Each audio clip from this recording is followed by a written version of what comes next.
जे पैसे कमी ना ते मजा करीन, जे पैसेच कमीत नाही ते काय मजा करणार आहे? पैसा कमवणं, धन कमवणं हा पुरुषार्थ आहे, लक्षात ठेवा. तो कमवू नये असं नाही. ज्या पोरांनी पैसा कमवला त्यांचे लग्न व्हायला लागले, जे कमीत नाही त्याचे लग्न होत नाही. इथपर्यंत पैसा काम करतो. पैसा माणसाला खूप, खरं हे पैशानं माणसाला वर नेलं, पण माणसानं पैशाला वर नाही नेलं, सत्य. पण पैसा सगळंच काही नसला तरी पैसा बरंच काही आहे. देवाचे दार सुद्धा देवाचे दार सुद्धा पैशावाल्यासाठी खुले असतात. त्याचं नाव आहे VIP दर्शन, आहे की नाही? पैसा इतका बोलतो की देवाच्या दारात सुद्धा वशिल्यानं जातो, त्याचं नाव दिलं VIP दर्शन. मग किती महत्वाचं आहे. मग ती माणसं आपली सुद्धा पैशावाली असली पाहिजे. आपले सध्या सगळे लोक पोटाला लागले पाहिजे. आणि म्हणून माझा राजा म्हणायचा, सर्वास पोटास लावणे आहे. राज्यकर्ता असावा तर असा, सर्वास पोटास लावणे आहे. रेवणनाथ महाराज, परिस्थिती उलटी झाली आता. सर्वास पोटास लावणे आहे नाही, आता सर्वांचं पोटात घेणे आहे. आता दुसऱ्याला पोटाला लावायचा काही संबंध नाही. आणि आमचे पोरं तरी त्यांच्या मागं पळत आहेत. आता येईन बघा लवकरच इलेक्शन. येऊन येऊन येणार कोण? तुझी मावशी. काय करायचे तुला? आवाज कुणाचा? त्या बापाचा. रोज शेतात आवता माग चक्रा मारणारा, शेतात उसाला दारे धरणारा, कापसामध्ये फिरणारा बाप, त्या बापाचा कधी आवाज म्हणलंय का आपलं पोरग? कधीतरी? आदर्श कोण तुमचे? शहाजहानने मुमताज के लिए ताजमहल बनाया, सगळ्याला माहिती आहे. शहाजहाननं कुणासाठी ताजमहल बांधला होता? मुमताज के लिए. कोण होती त्याची ती? बायको होती ना. बायकोसाठी वाडा बांधलेला सगळ्याला माहिती आहे. पण शिवबाराजांना पाचशाडला जिजाऊ मासाहेबांसाठी राजवाडा बांधलाय हे 90% लोकांना माहित नाही. हे 99% लोकांना माहित नाही. म्हणजे 100% लोकांना शहाजहानने मुमताज के लिए ताजमहल बनाया 100% लोकांना माहिती आहे. पण माझ्या राजानं आईसाठी रायगडाच्या खाली पाचडला राजवाडा बांधला होता 1% लोकांना माहित नाही. आपल्याला काय माहिती आहे? म्हणजे आपल्याला बायको माहिती आहे, बायको शिकवली, प्रेयशी शिकवली. आपल्याला मातृभक्ती कुठे शिकवली? बायको शिकवली हो, प्रेयशी शिकवली, मातृभक्ती कुठे शिकवली?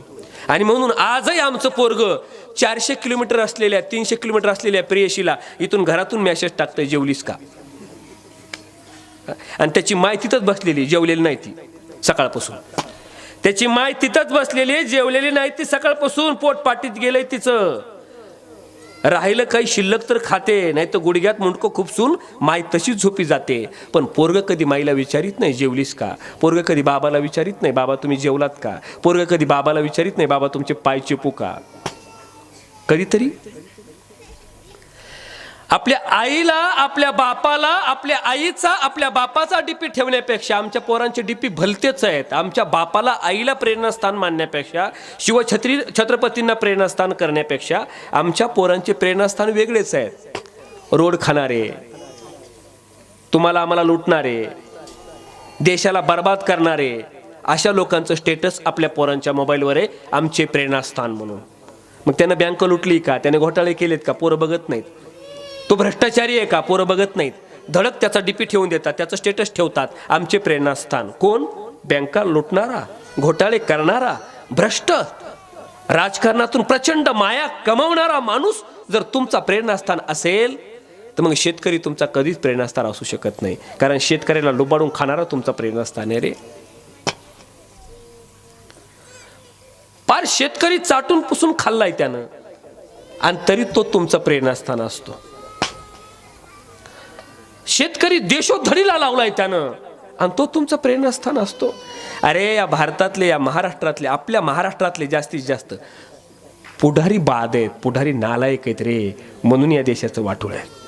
माझ्या राज्याचं नुकसान जर कुणी केलं असेल ना तर आपल्या पुढाऱ्यांनी केले. हे त्रिकालबाधी सत्य आहे हो,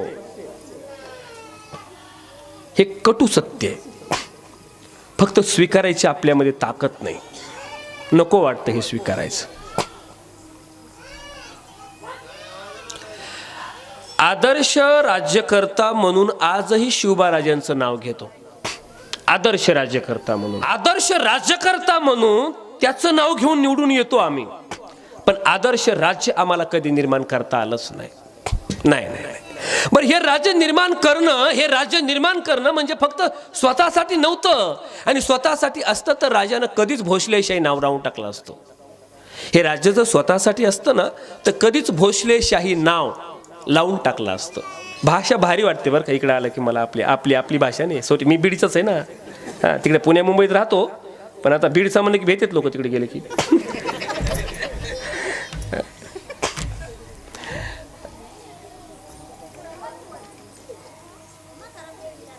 आपल्या इकडे आलं की कसं असू द्या, थोडं बरं वाटतं. त्या दिवशी माझं कोल्हापूरला हे बघा, भाग बदलला, भाषा बदलली, माणसं बदलले. ते काल तिकडे विदर्भात गेलतो, तिकडचे लोक हां कुठपर्यंत येऊन राहिले महाराज येऊन राहिले का तुम्ही? महाराज तुम्ही खाऊन राहिले का? महाराज तुम्ही पिऊन राहिले का? पाणी. तिकडे लातूरकडे गेलो ना, महाराज आलाव का? महाराज गेलाव का? आणि इकडे बीडला आल्यावर ए आईला महाराज कुठं आला बघ रे. आधी तर आयला. त्या दिवशी कोल्हापूरला कीर्तन झालं माझं, आणि कीर्तन झालं शिवजयंतीचं. पवाडा बिवाडा म्हणलं, असं कीर्तन चांगलं रंगलं. तबला लावला होता, आम्ही सगळे 2-4 जण होतो. कीर्तन संपलं, मला पुढच्या कीर्तनाला जायचं होतं. मी आपलं फेटा काढला, असा बगलात घेतला आणि पब्लिकमधून चाललो तर एक माणूस दुसऱ्या माणसाला म्हणत होतं, चांगलं कीर्तन करतंय रांडीचं.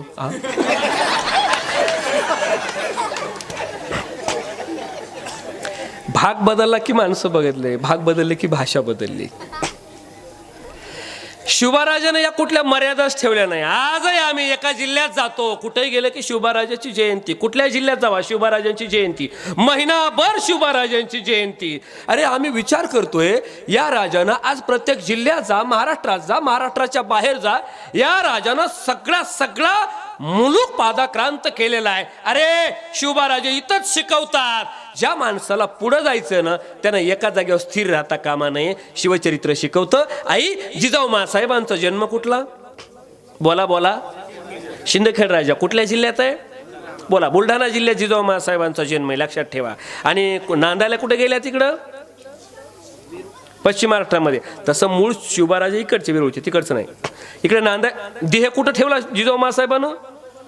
पाचाडला, रायगडाला. देह ठेवला रायगडाच्या खाली, पाचाडला देह ठेवलाय.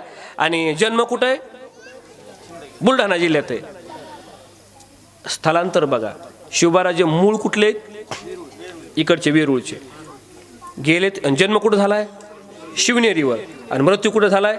रायगडावर. आता आपलं बघा, जन्मला तिथंच, ग्रामपंचायत लढविली तिथंच, 5 वेळा ग्रामपंचायत सदस्य झाला तिथंच, सदस्य म्हणून मेला तिथंच, पुढं नाही गेला.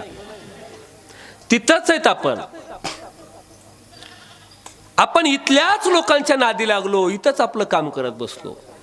तुकोबाराय तिथल्या लोकांच्या नादी लागलेच नाही. अडवणारी लोक होते. तुकोबारायांना महाराज बी म्हणायचं नाही असं लोकांनी ठरवलं होतं.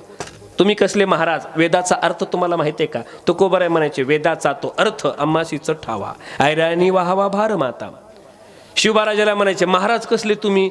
तुम्हाला कोण म्हणतं महाराज? आम्ही परंपरेचे राजे आहोत. चंद्रगुप्त मौर्यांचं घराणं आम्हाला आहे असं जावडीचे मोरे म्हणायचे.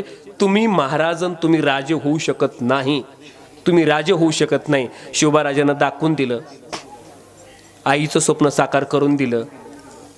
सामदाम दंड वापरले, ज्याला जितकी जागा दाखवली, शिवबाराजे राजे झाले.